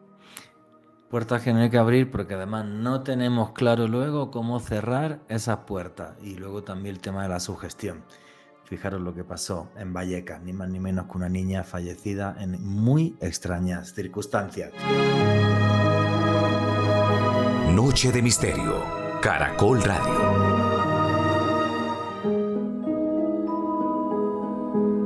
Y aquí seguimos en Noche de Misterio, vuestras preguntas y comentarios a través del numeral Misterio Caracol. Y le estábamos preguntando a Álvaro Martín qué opinaba sobre si estos seres que viven en la sombra son mensajeros del más allá. Otra posibilidad, por lo de los ojos rojos enormes. Te doy un par de posibilidades para que me las analices. Nos están hablando de cosas terribles que van a pasar, y lo digo por el Mothman, el famoso Mothman en Estados Unidos, el hombre polilla, que también tenía unos ojos rojos enormes y era tremendamente oscuro y nos iba a avisar de que iba a haber una tragedia en un puente ¿cómo se llama? Point Pleasant o algo así. Point Pleasant. Point Pleasant, donde murieron... En Virginia Occidental, sí. Donde murieron muchísimas personas. Todo esto está relacionado, son mensajeros, nos avisan. ¿Qué opina Álvaro Martín en sus investigaciones y en sus casos? Pues te diré de nuevo que es una posibilidad. El problema es que todas las sombras que aparecen no avisan de algo. Entonces no se puede englobar todo el fenómeno en una sola cosa. Y aquí es muy interesante, podríamos hablar de una hipótesis multicausal, digamos. Bueno, pues una de las posibilidades, que las sombras avisen de calamidades, sobre todo donde va a estar presente la muerte. El Mothman era un ser alado, casi sin cabeza, pero que lo que tenía era un aspecto humanoide, la capacidad de volar y unos ojos rojos bien potentes, lo cual nos ha llevado a pensar que estaba hecho de la misma sustancia, digamos, que estos seres sombra. Porque al fin y al cabo era una sombra, pero muy rara, que volaba y que era muy atemorizante y que quien la vio, pues eso, se asustó muchísimo. Ese es el problema. Tenemos casos en el libro en los cuales los testigos nos han contado que, por ejemplo, me contó una mujer. Yo lo he heredado de mi padre, que esto es muy raro, porque siempre se suele heredar por línea materna. Lo he heredado de mi padre y es una cualidad que es, si veo una sombra en casa, a pasar por el pasillo, si veo una sombra, como sea, alguien muere en el entorno cercano. Un vecino, alguien del pueblo, algo así. Y el padre le pasaba lo mismo, que cuando veía una sombra decía, tenemos funeral dentro de poco. Claro, imagínate qué chungo todo, qué mal y qué miedo, ¿no? Por eso hay un capítulo que yo le llamo Heraldos del Desconcierto, de forma así muy poética, pero que nos habla de que están conectados, por ejemplo, una persona que está enferma y cuando ha estado mala ha visto una sombra, que por cierto, si están vinculadas con esos avisos de muerte, pueden estar vinculadas con la muerte en sí. Hay un vídeo que se puede ver que ocurrió en abril de 2017 en la Ciudad de México, donde ocurre un accidente automovilístico terrible con 4 víctimas, con 4 jóvenes, y solo quedó un superviviente, que fue el conductor, y el conductor a duras penas se ve, en las cámaras de seguridad se ve cómo el coche impacta y el conductor sale y se ve cómo a su lado pasa una sombra. Entonces, son cámaras de seguridad, ahí no había truco ni nada. ¿Qué son estas sombras, ¿no? ¿Y qué tienen que ver con desastres, con calamidades, con la muerte, etcétera? Pues es una posibilidad, ¿no? Que sean esos guardianes del umbral, que están al otro lado y que aunque nos puedan dar miedo, yo siempre me he preguntado, ¿era su intención darnos miedo? ¿O nos dan miedo porque son desconocidas? Y porque es un intruso en nuestra casa, en definitiva. Que puede parecer un ladrón, porque los ladrones también se pueden vestir de negro para ir por la noche ahí como más camuflados. Pues esa intención no la conocemos, ¿no? Pero en la presencia de estas sombras, el testigo, la mayoría de las veces, destaca que se suele encontrar mal. Y hay una cosa también muy simbólica, y es que hay muchos casos me han contado a mí. Bueno, lo primero, ha habido testigos que me han dicho, Álvaro, esta es la primera vez que cuento esto, siempre me ha dado mucho reparo contarlo, y el mero hecho de recordarlo me da miedo porque pienso que puede volver la sombra. Y no lo puedo contar en cualquier ámbito, ni se lo he contado ni a mi familia. Entonces te lo voy a contar a ti, y eso os ha pasado a vosotros muchas veces también seguro, porque sé que me vas a entender lo que te digo, y sé que no me vas a juzgar, ¿no? Y te lo voy a contar. Y me dice, mira Álvaro, yo llevo muchos años con miedo a la oscuridad. Desde bien pequeñito yo me despertaba y veía en la noche una figura en la habitación. Hay muchos casos, y esto es muy interesante, es otra de las características, que la sombra ha acompañado a la persona en la infancia, en la adolescencia y ya cuando son adultos. O sea, es como que está ahí siempre y de vez en cuando se muestra, como si fuera una especie de siniestro guardián. Y dice, yo he cogido miedo a la oscuridad, tengo miedo y duermo siempre a raíz de esa experiencia con la sombra en la habitación, con una lucecita, con un punto de luz encendido, porque de otra manera, dormir sin luz me aterroriza, tengo pesadillas y no duermo bien, no soy capaz de conciliar el sueño. Dice, porque me di cuenta de una cosa, cuando una vez apareció la sombra en la habitación, pude incorporarme, esa sombra no se movía de ahí, estaba en la puerta, observando, y gritaba, llamaba a mis padres parecían no hacerme caso. Ocurre lo que el caso que contaba Alejandro Bernal, que parece que se forma una burbuja alrededor del testigo y que el tiempo no pasa igual y que queremos comunicar con nuestros familiares, queremos pedir ayuda y no hay ayuda, y que La sombra estaba ahí hasta que encendió la luz. Y en el momento en que encendió la luz de la habitación, la sombra se disipó. Es algo muy poético, como muy metafórico, pero es verdad. La luz, yo siempre me dice a veces que hemos hecho una presentación del libro, una firma, me viene alguien que ha tenido una experiencia, ¿y qué hago? Ya quisiera yo saber qué hacemos. En la iglesia te van a mandar, si es que todavía queda alguno que tenga fe, te van a mandar un exorcista, porque en la iglesia este tipo de entidades no son otra cosa que manifestaciones demoníacas de índole. De hecho, si quieres, luego te cuento una experiencia con un exorcista. Y me dice, ¿qué hago, Álvaro? Y le digo, mira, este consejo te vale para todo en la vida, pero también para combatir a las sombras. Tener luz en tu vida. ¿Cómo se consigue esto? Una vida sana, un círculo de amistades sano en el sentido de que no sean personas tóxicas. No quiere decir que no os toméis una copita de vez en cuando, no quiere decir eso lo de sano. O dos. Personas que te quieran bien. Bueno, esto es un topicazo, pero la meditación. Fíjate, comentabais hace no demasiado qué paz da la figura de un Buda. Qué maravilla. Cómo transmite la figura de un Buda. No a todo el mundo le transmitiría lo mismo, como bien comentabais, hace no demasiado, como digo, que me gustó mucho ese programa, con Manuel Fernández Muñoz, pues rodéate de cosas que te den luz, ¿no? Y poniendo luz en la vida, pues, es metafórico, pero también literal, alejarás a esas sombras, digamos. Sí, creo que es rodearte de cosas que sean positivas, cuyo mensaje sea positivo, como por ejemplo es un Buda. ¿Vale? Como por ejemplo, no sé, en la mitología egipcia es el dios Bes, ¿no? Que es el que aleja la oscuridad. O sea, pero sí esforzarse en la vida, y fíjate, ¿no? Qué bonito en este programa que acabamos hablando de esto. Sí esforzarse en la vida, en bañarte de luz, en estar siempre pegado a la luz. O sea, esforzarte realmente, en no estar con personas tóxicas, envidiosas, malas, tal. Todo eso atrae a la oscuridad. La oscuridad. Y tú mismo. Sí. O sea, ir a terapia si hace falta, es decir, tener una vida sana a nivel psicológico, que es muy complicado, porque estamos en la era de la ansiedad, estamos en la era de la depresión, etcétera. Pero hay que rebelarse también contra ello, digamos, hay que afrontarlo, combatirlo. Sí, efectivamente, o sea, no sabemos qué son, pero el caso es que creo que todos los testigos coinciden en lo mismo. Es algo que nos aterra, que nos da miedo, que nos observa, que es parte de nosotros, que es un arquetipo que yo creo que ha vivido con nosotros desde tiempos inmemoriales y que sigue aquí. Y me comentabas hace unos minutitos que tenías un caso bastante espectacular, una historia que te pasó con un exorcista, hablando de esto. No sé si puedo contarla, pero bueno, la voy a contar. No digas el nombre del exorcista. Vale, ya está. Sí, eso. No voy a decir el nombre del exorcista, pero vamos, que todo el mundo va a saber, creo que quién es, porque tampoco es que hay muchos que den conferencias. Ahí tenemos una pista. Sí. Bueno, pues estábamos en unas jornadas de misterio y había un sacerdote exorcista dando una conferencia.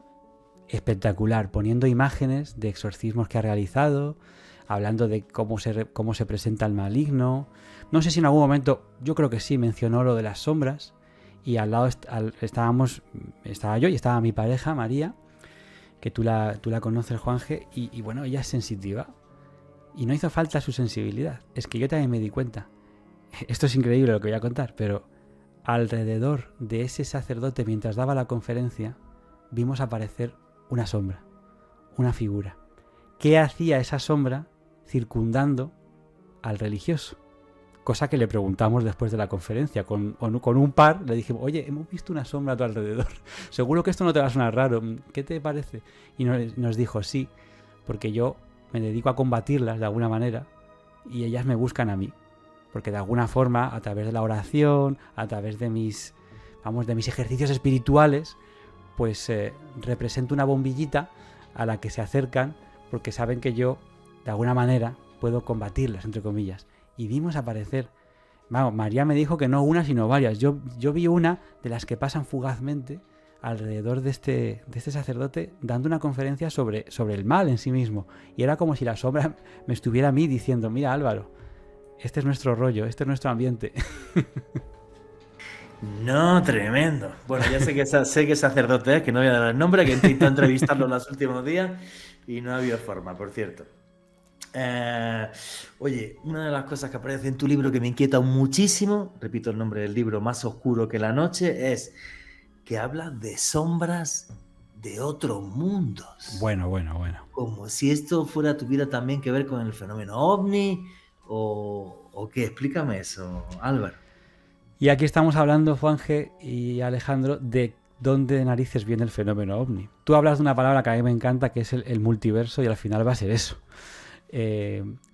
Y va a ser que se mezclan cosas que tienen que ver con nuestra propia conciencia o nuestra propia psicología con el propio fenómeno. No hay muchos, pero hay un puñado de casos calificados y contados en libros sobre ovnis que lo que está viendo el testigo, aparte de la nave o la luz, la luminaria en los cielos, los tripulantes de esa supuesta nave no son otra cosa que gente sombra.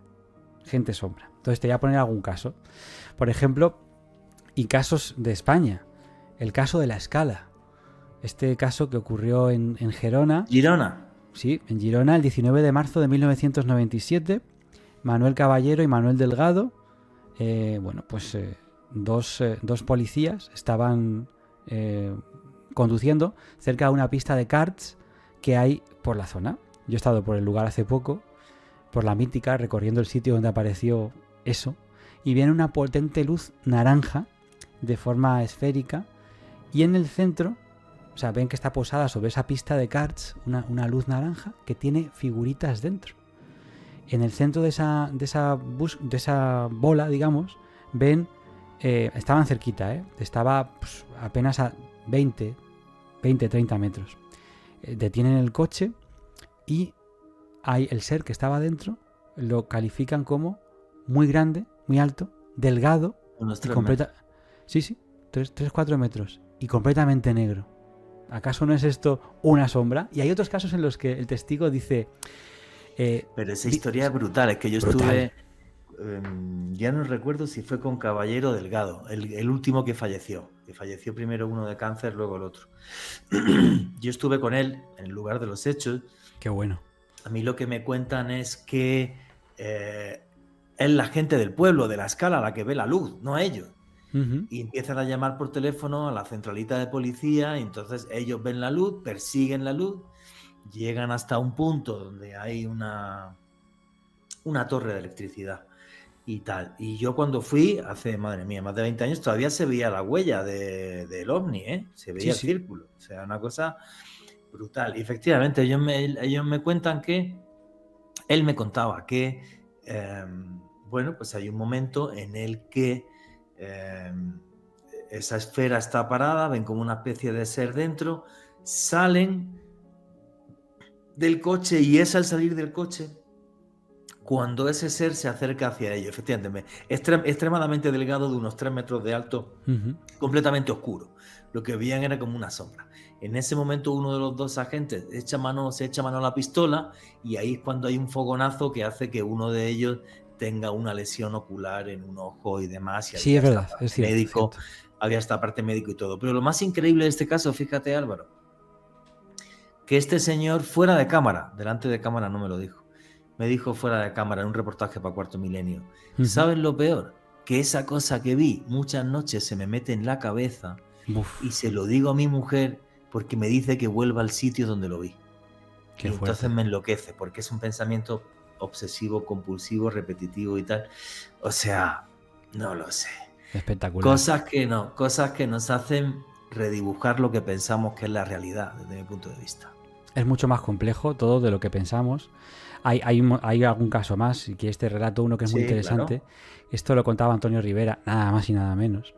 El caso de los diablillos de Cusack. Estamos en Francia, en un pueblecito francés. El 29 de agosto del 67, dos hermanos están jugando, y al otro lado de la carretera, están en el campo, y al otro lado de la carretera ven a unos seres que son pequeñitos, y que los niños, que son niños de 9 y 13 años, pues les hacen un gestito de como venir para acá, que vamos a jugar, porque ven unas sombras muy pequeñitas, vamos, de una estatura no sobrepasaba el metro, y bueno, pues esos 4 seres se acercan a ellos, pero después se marchan del lugar, no llegan a estar juntos, se marchan del lugar, metiéndose en un gran orbe de luz. otra vez lo de la gran luz. Por eso lo han metido también pero claro, se les ha llamado diablillos porque en algunas descripciones aparece como que esos seres chiquititos, completamente negros, tuvieran algo así como una especie de perilla y algo así como una especie de cuernecillos, como si fueran casi como una especie de sátiros. Entonces se les ha llamado así los diablos de Cusack, pero brazos finos, más largos que las piernas, una complexión desproporcionada, ese color oscuro y meterse dentro de un orbe de luz, pues lo vincularía a este tipo de sombras que son desquiciantes, son extrañas, no sabemos, con el fenómeno ovni. Y hay otros casos en los que los testigos dicen cómo era una luz que aparece, no sé qué, y los tripulantes, y cómo eran esos humanoides. Dice, pues es que no sé, lo más que te puedo decir, ¿qué llevaban puesto? Pues yo qué sé, llevarían un traje de neopreno, porque eran todo completamente negros. Entonces ha habido descripciones de que llevaban como un traje de buzo, pero pegado al cuerpo, completamente negros. Entonces esto es parecido a las sombras de las que hablamos también. Y un negro además muy particular, porque yo, por ejemplo, entrevistando a los testigos de la vereda de Guasimal en Zarzal Valle, te hablo de diciembre del año 2012, aunque se vuelven a repetir en diciembre del año 2013, y sé que se han vuelto a repetir, me hablan de seres de en torno a 1,90, 2 metros. Sí eran fornidos, pero tenían un mono negro de un negro muy raro, porque era un negro que les hacía verse como una especie de oscuridad profunda, ¿sabes? Claro. Algo también muy, muy, muy extraño, y se movían dando saltos y demás. Sí. Y esto que hablamos, ¿no? Qué complejo es la realidad, y que creo que somos parte de un multiverso que está lleno de recovecos todavía por investigar. Ya, la última pregunta, que no te quiero molestar ya hoy. No, más, no, hombre. Vampiros, porque también hablamos del tema de vampiros, seres que están en la oscuridad, seres que lo que hacen es debilitarte, porque es muy curioso, porque si te vas a las historias de los Strigoi rumanos, aparecen en sueños. El vampiro no es un tipo que llega con unos colmillos a chuparte la sangre como en las películas, sino que si uno va al último caso de vampiro realmente bien documentado, que es el de Petre Toma en el año 2004, Mariton Sus, lo que dicen es que Petre Toma se le aparece a los familiares en sueños, y entonces al día siguiente están súper débiles y no se pueden ni mover y tal. ¿Tendría también que ver esto con el tema de los famosos Strigoi, Álvaro? Pues fíjate, me lo has puesto en bandeja porque una de mis películas favoritas es Nosferatu. Y en Nosferatu, tanto en el último remake que ha habido de Robert Eggers, aunque no tanto, sino mejor en la clásica de Murnau, Nosferatu, la de cine mudo, uno de los elementos principales para añadir terror al asunto es no mostrarte al vampiro sino a su sombra, a la sombra del vampiro. La sombra ataca, la sombra cubre a las personas, y cubriéndolas es como les puede robar la energía. O sea que podría haber una conexión muy interesante entre el mundo del vampirismo en el sentido de robar la energía vital y los casos de sombras, puesto que muchas veces el testigo describe un cansancio, describe un malestar cuando está presente esa sombra. Y el vampiro se mueve entre las sombras, solo vive en el reino de la noche, por el día está descansando. Esas sombras aparecen muchísimo más, aunque no al 100%, pero muchísimo más de noche que de día. Y sí puede tener su relación, habida cuenta de lo que hemos contado hace un ratito, de que en algunos casos se piensa que la presencia de esa sombra está vinculada con alimentarse del terror, del miedo, de la tristeza, de la desesperación, para hacerse fuertes.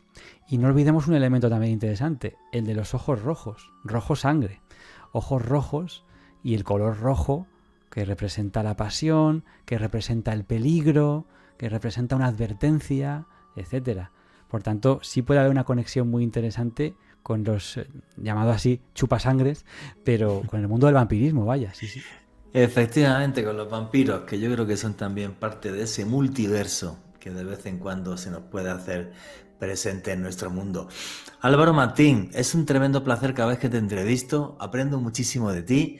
Súper recomendado ese libro que podéis encontrar en Amazon aquí en toda América Latina, Más oscuro que la noche.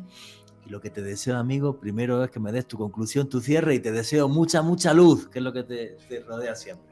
Pues muchísima luz para vosotros y para todos los espectadores y oyentes de este programa. Y mi conclusión muy rápida es que tiene que haber segunda parte de Más oscuro que la noche, porque me siguen llegando casos. Además es un libro finito, o sea que lo tengo fácil, entre comillas, para hacer una segunda parte y seguir indagando en la física cuántica, por ejemplo. ¿Qué opina de esto, de que puedan existir estas sombras? Y seguir profundizando. Y mi conclusión es que estamos ante un misterio que todavía no se ha resuelto, por eso es un misterio, y que tenemos más preguntas que respuestas. Pero una conclusión muy interesante, que te la puedo afirmar ahora mismo, es que son otra cosa que no tiene que ver, en su mayoría, con el reino de las almas, de los difuntos. No son espíritus del abuelo que aparece de repente ahí. De hecho, hay casos en los que la sombra ha sido malinterpretada y ha habido consecuencias después.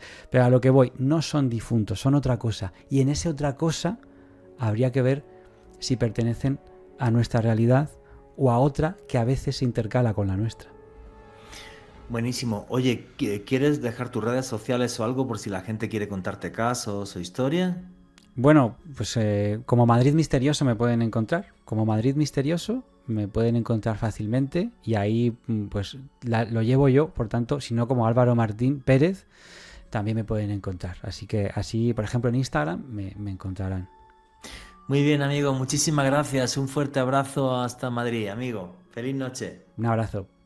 Qué placer es entrevistar a gente que se ha documentado para contarnos historias, ¿no? Y además que ha recopilado diferentes testimonios directos. Yo también como investigador recopilé un montón de testimonios directos sobre Shadow People, sobre gente sombra. Nunca imaginé que era un fenómeno tan común, que había tal cantidad de testimonios. Eso sí es verdad que me sorprendió sobre esto. O sea, es algo como que está ahí, nos desafía y es mucho más habitual de lo que pensamos. Alejandro Bernal, tu conclusión y tu cierre, amigo. Pues Juanje, yo creo que también es un tema muy cultural porque fíjate que lo hablábamos con Álvaro en el transcurso de la entrevista y es un fenómeno que arrancó precisamente aquí en América. Te lo digo como oriundo de esta parte del mundo. Yo he escuchado a familiares que hace 50 o 60 años vivieron casos que hoy podríamos denominar como Shadow People.